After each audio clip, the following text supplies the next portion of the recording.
Ya, halo teman-teman. Di sini saya mau mengabarkan kasus penipuan yang dilakukan oleh oknum yang tidak bertanggung jawab dengan mengatasnamakan Halo BCA. Kejadiannya 2 hari yang lalu, tanggal 2 September. Saya lagi berada di salah satu mall di daerah Jakarta Utara. Datanglah telepon, dan yang nampak di HP saya itu tulisannya Halo BCA. Nah, sebagai orang awam saya ya melihatnya, wah ini pasti Halo BCA yang benar gitu.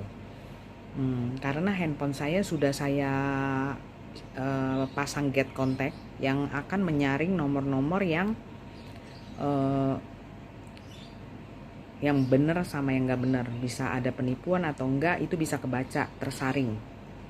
Nah, namun itulah apesnya saya, nomor telepon itu ternyata muncul dengan Halo BCA. Berarti yakin benar itu adalah Halo BCA. Dengan dalih-dalih ia mengatakan Halo BCA penipu ini, dia bilang kartu kredit ibu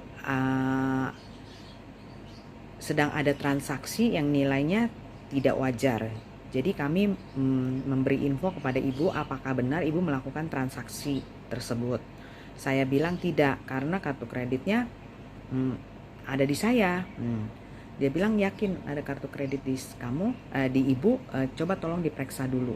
Akhirnya memang karena saya ada di jalanan, jadi saya mau nggak mau saya cek kartu kredit saya, karena kebenaran tas saya ada di mobil. Jadi kepikiran di otak saya, jangan-jangan mobil saya dicongkel orang atau gimana gitu kan. Nah, akhirnya Halo BCA ini sampai saya udah langsung panik karena dia bilang ada transaksi 15 jutaan sudah terpakai dan ada beberapa transaksi. Ibu yakin kartu kredit ibu masih ada di ibu? Lalu saya bilang, oke Pak, saya periksa dulu. Baik Bu, dia bilang, silakan ibu periksa, kami akan menunggu. Akhirnya ditunggu. Saya bilang juga, ya oke, tunggu ya Pak.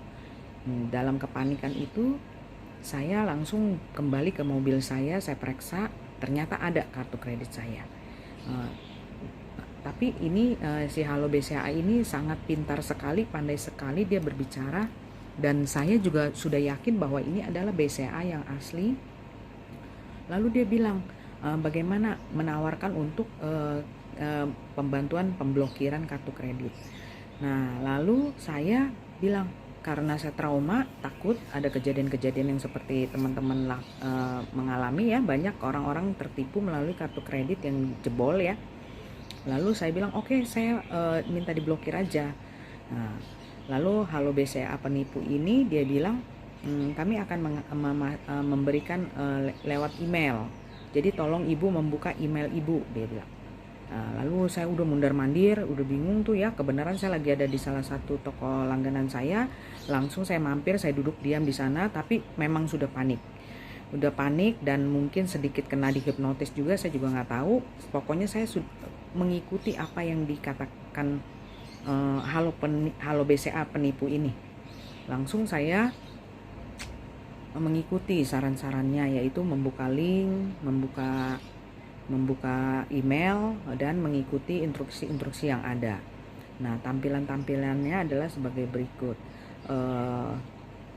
Nanti akan saya share di sini.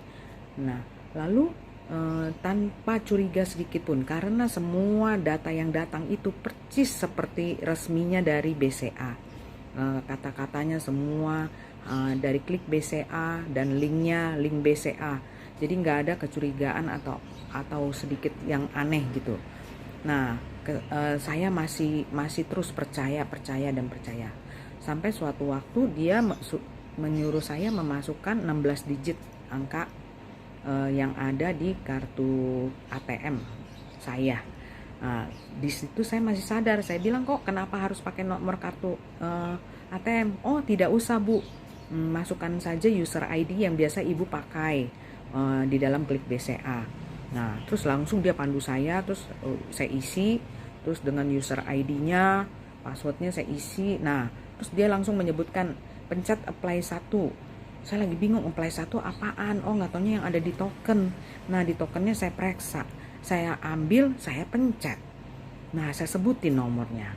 Nah, di sini kan emang intinya mau pemblokiran kartu kredit. Saya nggak kepikiran kalau kita lagi ditipu, bahwa dia mau melakukan transaksi apa kita nggak tahu kan. Hanya di otak saya blokir kartu.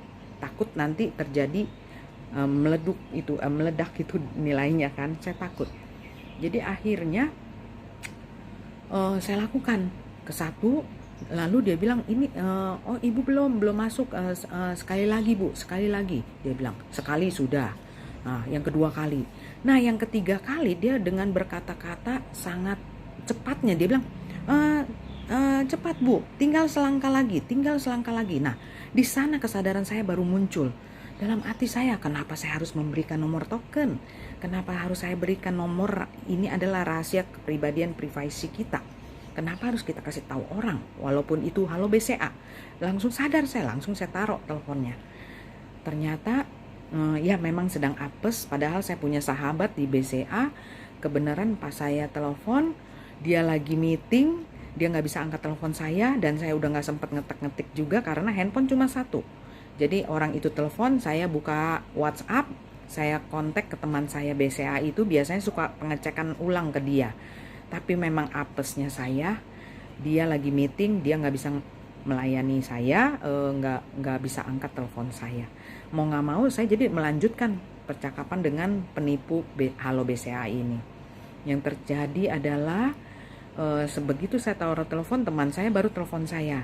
Itu penipu, cepat kamu telepon ke halo BCA. Saya telepon ke halo BCA, saya blokir semuanya. Begitu saya blokir, saya minta tolong diperiksa rekening koran saya. Benar saja, 2 kali token yang saya lakukan itu adalah transferan uang secara virtual account masuk ke rekening orang lain. Masuk ke rekening penipu itu 2 orang. Jadi hati-hati teman-teman, saya sudah kena nilai tunai yang besar sekali. Jadi harap waspada teman-teman, hati-hati. Jadi tidak mungkin halo BCA itu sepanjang bicara sampai begitu untuk meminta hal-hal kepada kita seperti itu. Dan lagi nomor telepon halo BCA itu yang resmi adalah tanpa 021 di depannya. Hati-hati, yang resmi adalah hanya 1.500.888. Ya, hati-hati. Semoga ya Tuhan juga bisa memberikan kekuatan kepada saya menerima kejadian ini. Terima kasih.